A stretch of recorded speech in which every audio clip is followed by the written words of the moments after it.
keep trying to make videos about what people email me about the most, what people comment about the most. And shocker, one of those things is no contact. Particularly, I keep getting emails from people who, because I'm avoidant, sometimes I feel like someone wants my permission or something to contact their ex, break no contact, reach out to them early into no contact, and have like one more conversation, one more phone call, one more meet for coffee. Now, I don't speak for all avoidants. And, I don't want to pretend to be some like dating expert or coach that has some one size fits all blueprint for all avoidant people.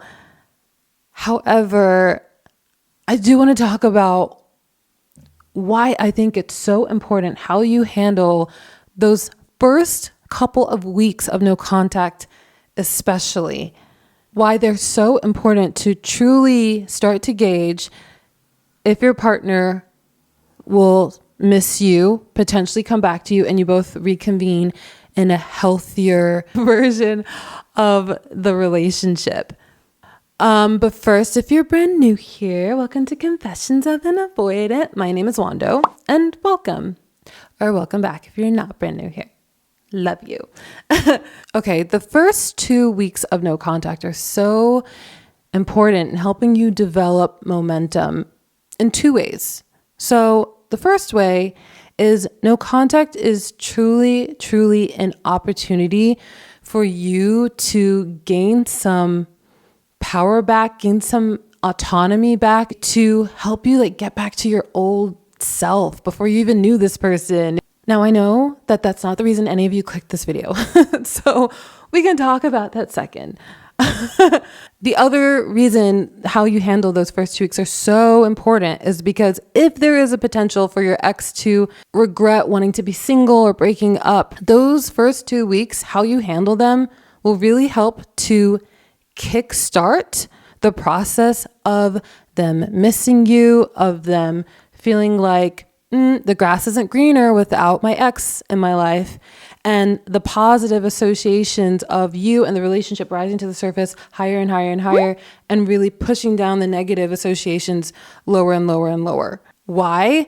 I want to be brutally honest about this. You guys came here for an avoidance perspective. So here it is. When we don't want to be with someone, when we don't have the same feelings we had, or maybe we're just confused. We're human, maybe we're just confused, and we don't want to be in the relationship anymore. It's going to be annoying to us, especially as people who need independence, crave autonomy. It will be annoying to us if someone is like, if someone keeps trying to like force something that we have been clearly not wanting, not feeling. We don't like to be controlled. We don't like to feel like we have no autonomy. So it's just going to feel like someone is really trying to like force something and force us to be inauthentic when we like, sometimes we are truly confused or we truly don't want to be in the relationship. Sometimes we don't want to get back in the relationship. Like that's the reality as well. If the ex keeps texting, keeps calling, keeps emailing us, accidentally shows up to a place where they know that we'll be, it's going to be annoying. Like we're going to feel like, do you not have a sense of self that's independent of me and this relationship? Are you so entitled to how you feel that how I feel doesn't matter, to the point where you want me to just pretend that I want to stay with you when I just don't? Like, we can feel that way. And there's no conversation that's going to change how we feel. And this really goes for any attachment style that wants a breakup. Like someone who is just not feeling it, there's not going to be one magic conversation that's going to like bring the positive feelings back to the surface when they're just not feeling it and they're like stuffed way deep down. I mean, someone who's DA emailed me recently about how they want to get back with their anxious ex, and she's not interested and she's not entertaining it, and she's moved on. You know, like when someone doesn't want to be with you, no matter what their attachment style is, they don't want to be with you.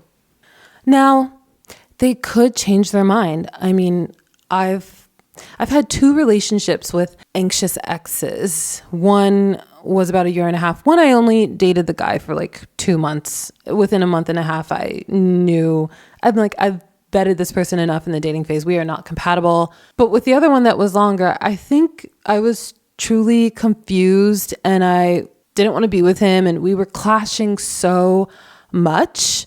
And I think that I thought I wanted to be single, which I'm going to make another video about when the avoidant thinks they want to be single.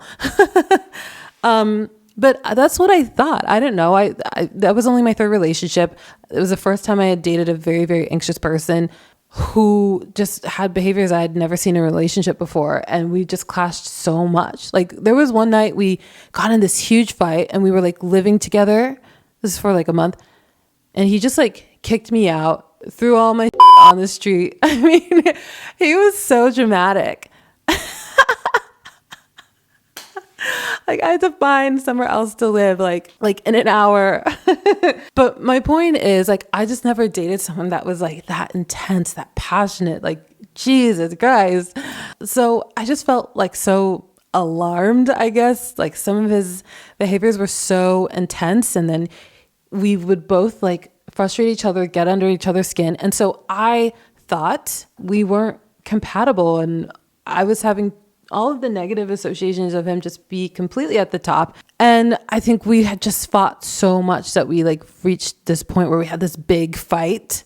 You know, we know when we've had that big fight and that fight was like, that fight meant like we're done type of thing. And I was relieved by it. The first week went on, and this is after we had had a few like mini breakups, but not like a real breakup.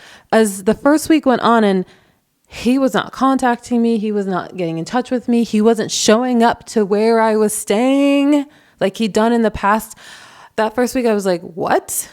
I was so sure that like he was going to do all this stuff and email me and just show up and stuff. He wasn't doing those things.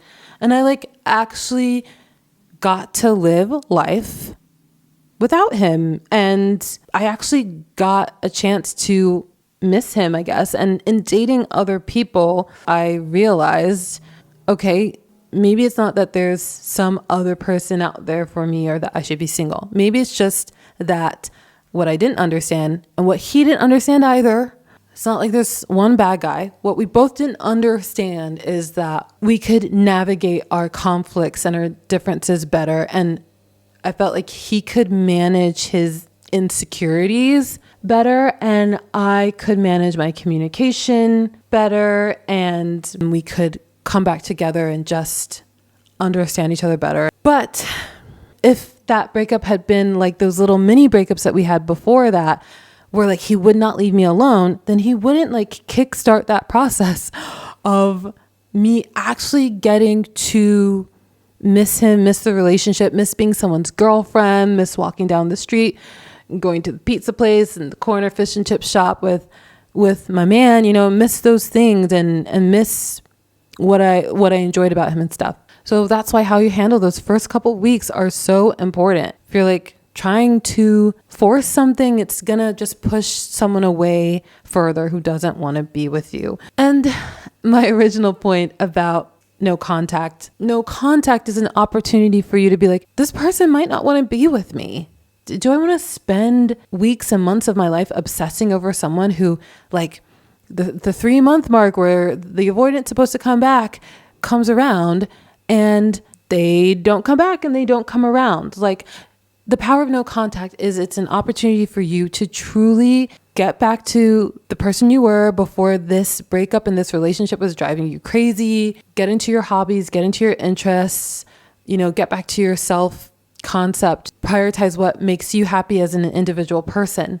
And I really want to make this clear in every no contact video. If someone doesn't want to be with us, they're justified in that. And I know how it feels. I've been dumped twice.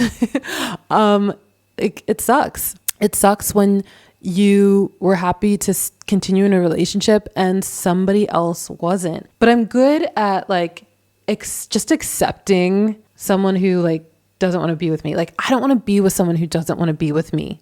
Save your sanity if this person who you think is your one true love does not want to be with you, because that is a reality and that doesn't make them an asshole or a bad person. It just means that there's someone better for you out there. And I wish more people could see no contact in that way. So that's why these early weeks of no contact, they're so important for momentum in healing. And part of healing is, if there is a possibility of your ex coming back, the relationship will be better if you get back together, if you are both healed and people who can navigate the power struggle phase of a relationship better. So I hope you enjoyed this video. If you did, give it a like and subscribe if you haven't, and I'll see you in the next video.